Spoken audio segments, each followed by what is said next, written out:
Le thème de notre message est intitulé « Les obstacles à la parole de Dieu ». Les obstacles à la parole de Dieu. Les obstacles, bien-aimés, en d'autres termes, je peux dire, le barrière, le blocage qui empêche que quelque chose se passe, qui ralentit la progression de quelque chose. C'est comme le mur là que nous avons. Si on n'a pas la porte là-bas, personne ne peut passer. C'est ça l'obstacle. Et cet après-midi, Dieu m'a mis à cœur de partager avec vous ce thème, les obstacles à la parole de Dieu. Avant que je puisse continuer, je vais lire. Vous pouvez aussi prendre vos Bibles. Nous sommes dans Marc 6, verset 1 à 6. Je vais lire au nom de Jésus. Jésus partit de là, il s'est rendu dans sa patrie. Ses disciples le suivirent et quand le sabbat fut venu, il s'est mis à enseigner dans les synagogues. Beaucoup de gens qui l'attendirent étaient étonnés et disaient: d'où lui viennent ces choses? Quelle est cette sagesse qui lui a été donnée? Et comme de tels miracles, comment de tels miracles se font-ils par semaine? N'est-ce pas le charpentier, le fils de Marie, le frère de Jacques, de José, de Gilles et de Simon? Et ses sœurs ne sont-elles pas ici parmi nous? Et il était pour eux une occasion de chute. 4. Mais Jésus leur dit: un prophète n'est méprisé que dans sa patrie, parmi ses parents et dans sa maison. Il ne put faire là aucun miracle, si ce n'est qu'il imposa les mains à quelques malades et le guérit. Et il s'étonnait de leur incrédulité. Amen. Ça, c'est notre verset clé de ce message. Et bien aimé dans le Seigneur, en lisant ce passage, j'ai compris quelque chose. Moi, j'ai retenu l'incrédulité comme obstacle à la parole de Dieu. Parce que là, nous venons de lire, c'est Christ, c'est le Fils de Dieu qui est venu dans le monde, qui est venu dans ce monde pour nous. Il nous a apporté la bonne nouvelle du royaume des cieux, afin que nous puissions croire, pour nous dire que, bien-aimés, il n'y a pas de salut sans la bonne nouvelle. Il n'y a pas de salut sans la parole de Dieu. Et ces hommes de Nazareth, là où Jésus est né, c'était sa ville, sa propre ville. Ils ont été incrédules face à ce que Jésus faisait. Et ils ont été obstacles, je peux dire, à la parole que le Fils de Dieu annonçait. Et ils ont cherché les prétextes, des raisons pour empêcher que cette parole, elle parte dans leur vie. C'est ça l'obstacle à la parole de Dieu. Il nous arrive, bien aimés dans le Seigneur, enfants de Dieu que nous sommes, d'être obstacles, de barrer la route à la parole de Dieu, d'empêcher que la parole de Dieu entre dans nos cœurs. Nous mettons des barrières. C'est comme les digues que nous connaissons ici en Hollande. Les digues qu'on a construites, que tout le monde cherche à visiter. Il y a même parmi nous des personnes qui ont déjà été là-bas voir. De l'eau ne peut pas traverser. Il y a le mur là qu'on a construit. Et c'est comme ça notre vie. C'est comme ça l'attitude de ce peuple de Nazareth. C'est comme ça notre attitude. La bonne nouvelle est là. Vous savez, quand je médite la parole de Dieu, je me pose souvent des questions. Comment les gens peuvent arriver à douter, à ne pas écouter ce que le Fils de Dieu, à ce temps-là, c'était Jésus lui-même. La Bible dit que Jésus était la parole faite chair. Il nous a apporté la bonne nouvelle. Mais cette bonne nouvelle, ce n'est pas tout le monde qui recevait comme tel. Ce n'est pas tout le monde qui avait reçu cette bonne nouvelle. À l'époque, jusqu'à aujourd'hui.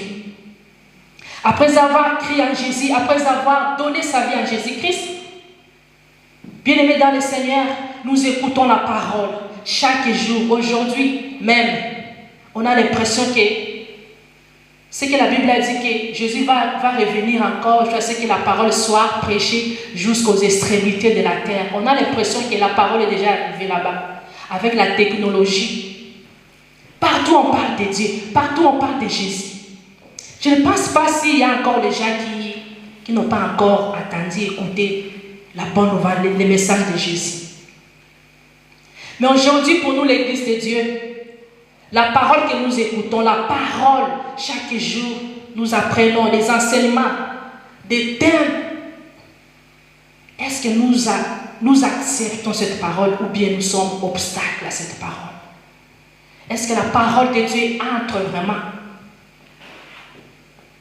Dans Matthieu, Christ a parlé aux apôtres. Il a donné des paraboles par rapport à la terre, par rapport à ce que la parole peut faire dans la vie d'une personne.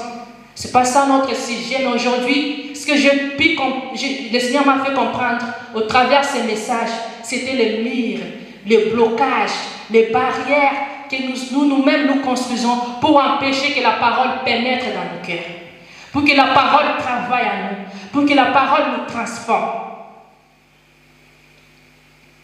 Les barrières, les blocages nous empêchons que la parole entre. Et alors que Jésus est la parole de la vie, vous pouvez imaginer qu'au temps de Jésus, il y avait aussi les gens qui n'avaient pas accepté. Il y avait les gens qui avaient barré la route à ce que Jésus lui-même parlait. Il y avait des personnes qui écoutaient Jésus et ils disaient non, moi je ne vais pas accepter. Vous voyez vous-même quand en lisant ces passages, la réaction de ce peuple de Nazareth. Et cela nous amène à quelques obstacles que j'ai pu énumérer. Premier obstacle, nous dirons l'homme lui-même est l'obstacle à la parole de Dieu. L'homme que nous sommes, chrétiens que nous sommes, tel que je suis là, je peux être blocage à la parole de Dieu. Moi-même, je peux être obstacle à cette parole que moi-même j'écoute. Dieu nous a donné le pouvoir.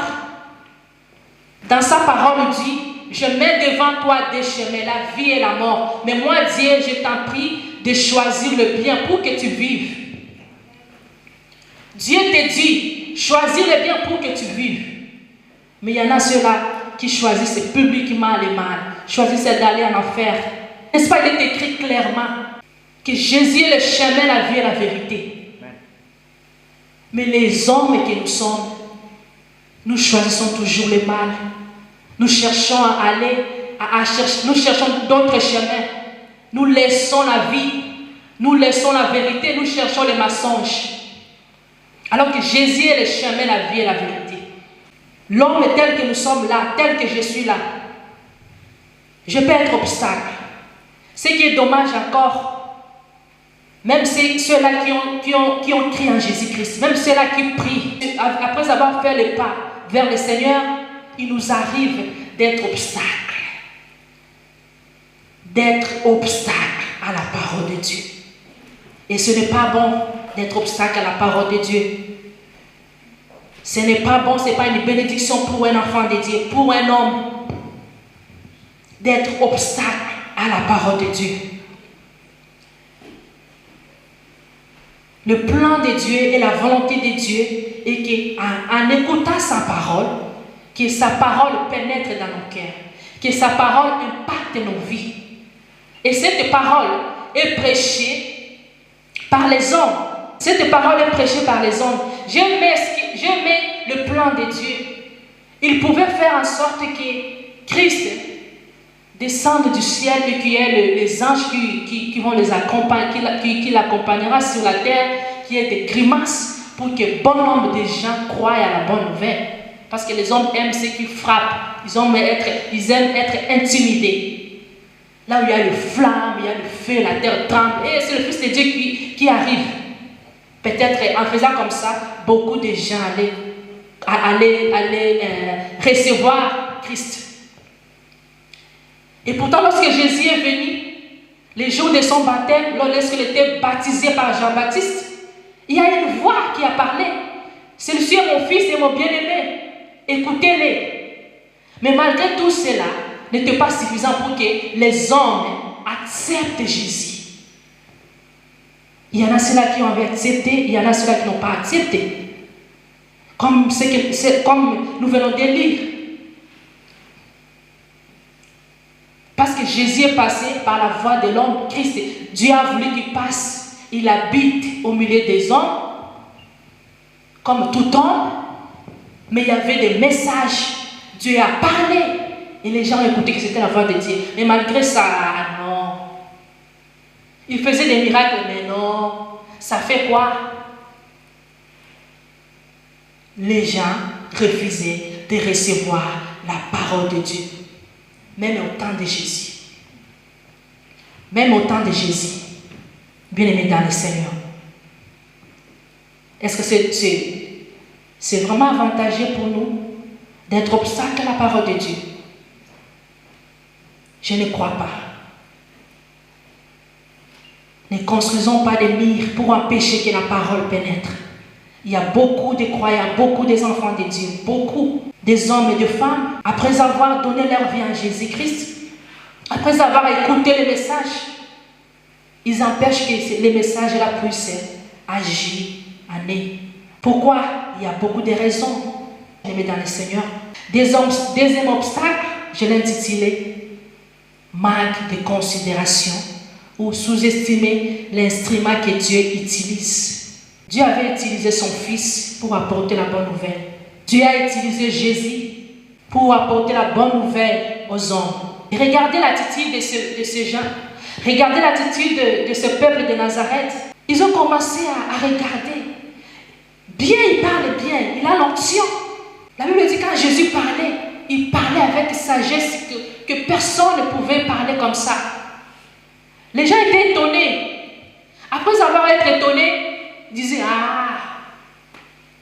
qu'est-ce que nous voulons voir de là? Qu'est-ce que nous voulons voir? Qu'est-ce qu'il va nous montrer? N'est-ce pas le charpentier? N'est-ce pas le fils de Marie? Ça c'est l'homme. Le manque de considération. Bien-aimés dans le Seigneur, les anges ne descendront jamais pour nous apporter la parole. Lorsque Christ est venu, il a choisi les apôtres.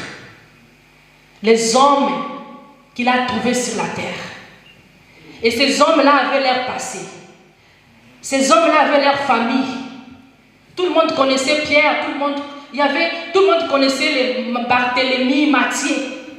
Ils étaient connus dans leur famille. Et Jésus les a pris et les a menés dans son cortège. Il a commencé à les enseigner. Et c'est comme ça, et aussi à leur époque, ils ont réussi la recommandation, ils ont réussi le message. Et aujourd'hui, on parle de la bonne nouvelle. C'est grâce à ces apôtres-là. J'aimerais dire à une personne, Dieu peut utiliser n'importe qui pour te bénir. Dieu peut utiliser même ton enfant pour t'apporter la parole. Il ne faut jamais sous-estimer une personne lorsqu'il se met debout pour parler de la part de Dieu. À moins qu'il ne soit pas de Dieu. Mais s'il est de Dieu, Dieu est capable de mettre quelque chose dans sa bouche et de le bénir. Nous ne devons pas juste être obstacle à la parole de Dieu. Il ne faut pas sous-estimer. Dieu est capable de tout. Le Dieu que nous prions, il est capable de tout. Et nous avons besoin de sa parole. Si nous mettons seulement à écouter la parole de Dieu avec un cœur humble, bien-aimés, nous serons transformés. Et la parole de Dieu,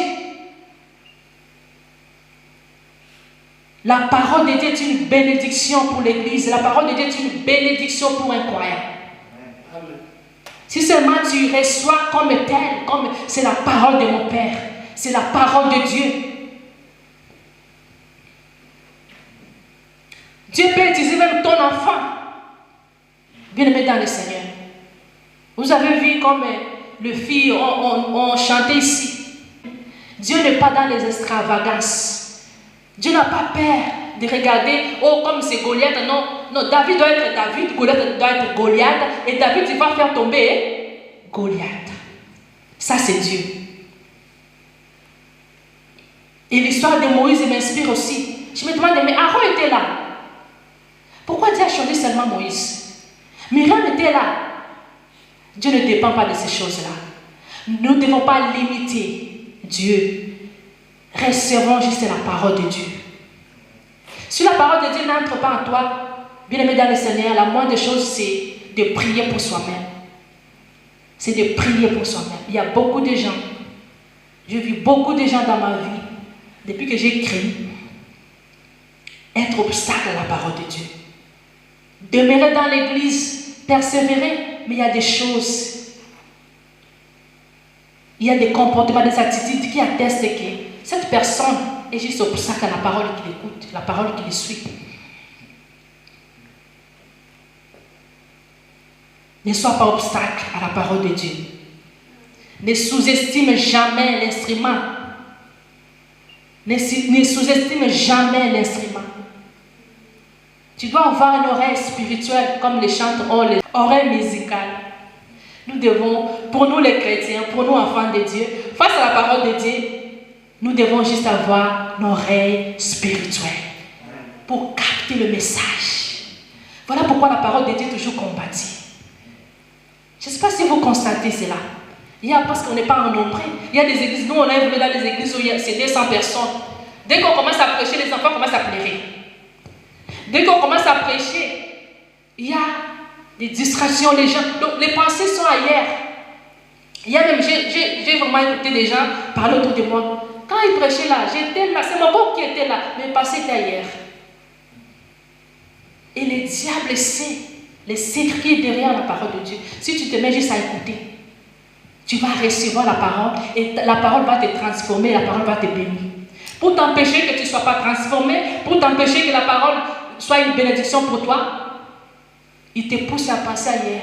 C'est seulement pendant la parole que tu penses, j'ai fermé la porte, j'ai débranché le fer, j'ai laissé tes choses là-bas la cuisine. Et les pensées commencent à vagabonder. Parce qu'il y a les secrets derrière la parole de Dieu. Il y a les secrets derrière cette parole. Derrière la mission principale de Jésus, c'était d'apporter quoi? La bonne nouvelle. La bonne nouvelle. Et à chaque fois, il devait d'abord prêcher, après faire les miracles. Il devait d'abord parler, après faire quoi? Les miracles. Jésus ne venait pas comme ça, commencer à faire les miracles. Il parlait d'abord à la foule. Il parlait d'abord à son peuple. Et après, maintenant, il faisait les miracles. On ne doit pas seulement chercher les miracles, bien-aimés. Cherchons d'abord à comprendre la parole de Dieu. Soyez d'abord attentifs à la parole de Dieu. C'est alors que nous allons voir les miracles. Tout est caché dans la parole. Tout est caché dans la parole. Cependant, le monde et le diable travaillent jour et nuit pour nous empêcher de recevoir cette parole. Alors que tu écoutes la parole, parfois, c'est les téléphones qui sonnent pour rien. Tout ça pour créer des distractions afin de t'empêcher de recevoir la parole de Dieu. Afin de t'empêcher de recevoir la parole de Dieu. Il y a des gens même qui vont très loin. Ils regardent même le physique, ils regardent. C'est la personne qui prêche là. Moi, je ne suis pas plus âgée qu'elle. Comment elle est jeune comme ça? Comment elle est comme ça? Des détails qui n'apportent rien. Qui n'apportent rien. Tout ça, ce sont des choses qui peuvent constituer comme obstacle, comme mire à la parole de Dieu. Nous devons toujours faire la part des choses. Dieu peut utiliser n'importe qui pour t'apporter le message.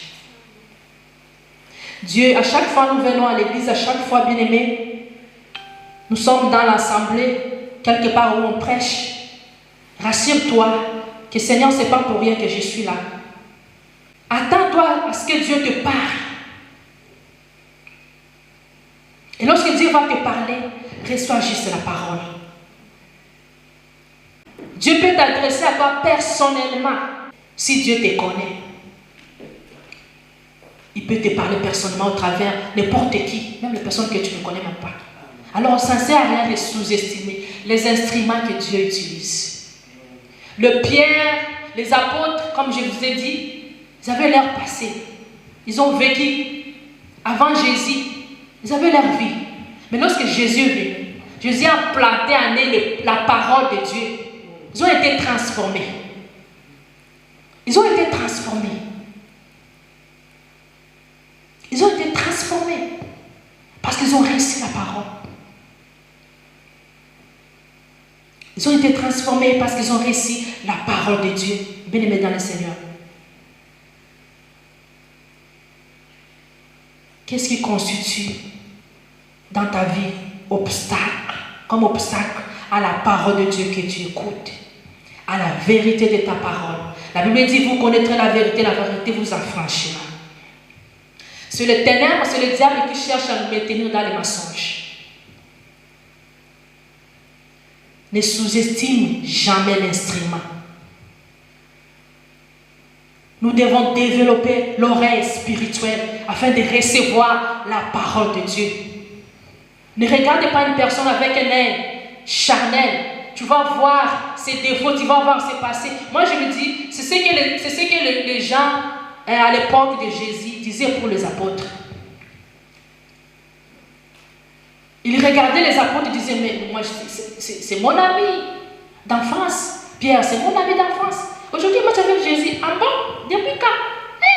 Pierre est là, on discutait ici. Aujourd'hui, il a commencé à parler, il est devenu apôtre de Jésus. Ça, c'est l'homme. Mais Pierre n'était plus Pierre d'avant. En fait, il était à côté de Jésus. Pierre, il était là en train d'être formé. Et aujourd'hui, nous parlons de l'évangile à cause de ces hommes-là. Bien-aimés dans le Seigneur. Il n'y a pas longtemps, un enfant de Dieu m'a parlé et il m'a dit, tu sais qu'il y a un frère, c'est pas ici à l'Aïe, c'est très loin. Il y a un frère qui venait, il y a un papa qui venait dans notre église et ces derniers temps, il ne vient plus. Et on a cherché de savoir, tu sais ce qu'il a dit? Il m'a dit, qu'est-ce qu'il a dit? Je dis, non. Qu'un jour, c'est passé qu'il prêchait, il parlait, je ne sais pas, d'un sujet, et il s'est senti gêné. Et depuis ce jour-là, il a quitté l'église, il a dit que le pasteur connaît que lui, il n'est pas encore marié selon la Bible. C'est pourquoi le pasteur, chaque fois il se lève, il parle seulement de ces points-là. C'est ça être obstacle à la parole de Dieu. Bien aimé dans le Seigneur. Lorsqu'on prend le message comme quelque chose qui peut te blesser, c'est ça le mire. Si c'est vrai, c'est moi qu'on prêche, qu'est-ce que je peux faire en tant qu'enfant de Dieu? Je vais m'humilier, je vais demander à l'Éternel, Seigneur, aide-moi. Je vais prier pour que Dieu m'aide. Je ne peux pas me priver de la présence de Dieu ou bien quitter l'église parce qu'on a prêché.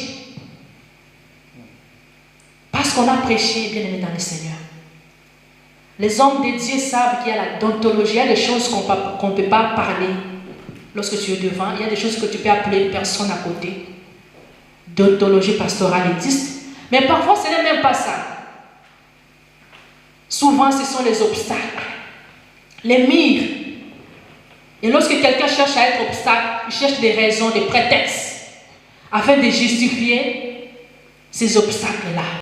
Le Dieu que nous prions, si nous croyons que Dieu peut faire les miracles, il est aussi capable de faire les miracles, même la personne qui est là devant. C'est juste être utilisé par Dieu et apporter un message qui va te bénir et bénir ta famille.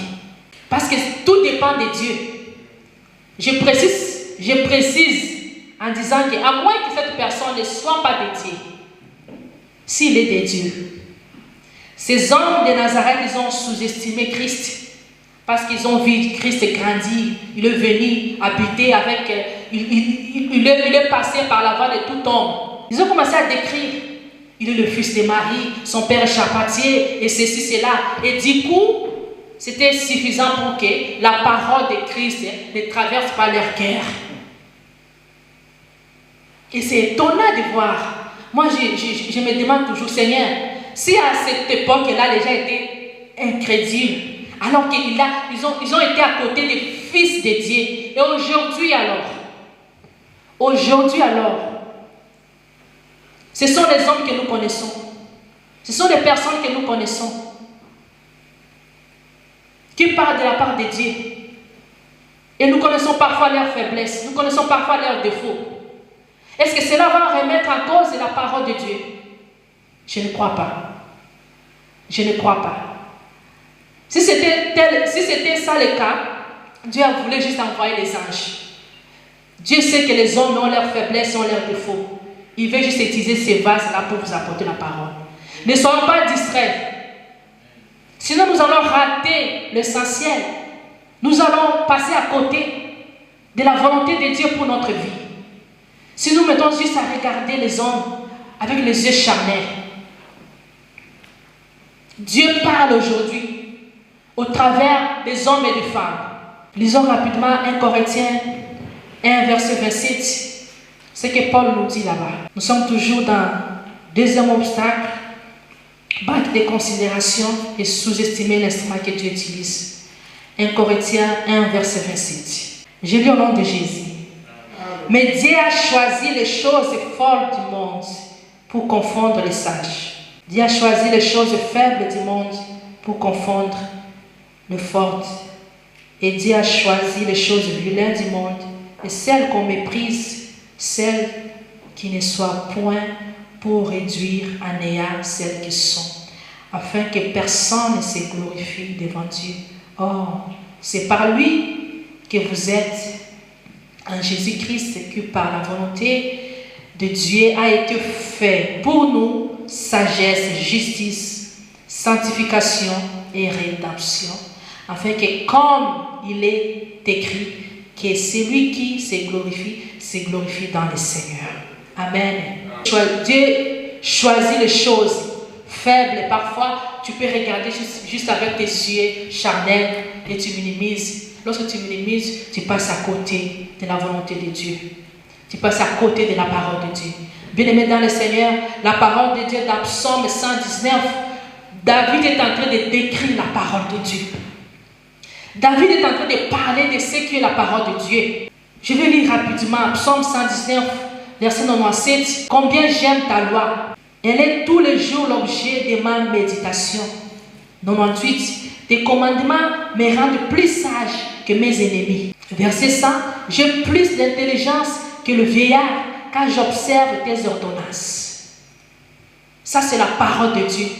L'importance, c'est que la parole de Dieu peut apporter dans la vie d'une personne, dans la vie d'une église, dans la vie d'un croyant.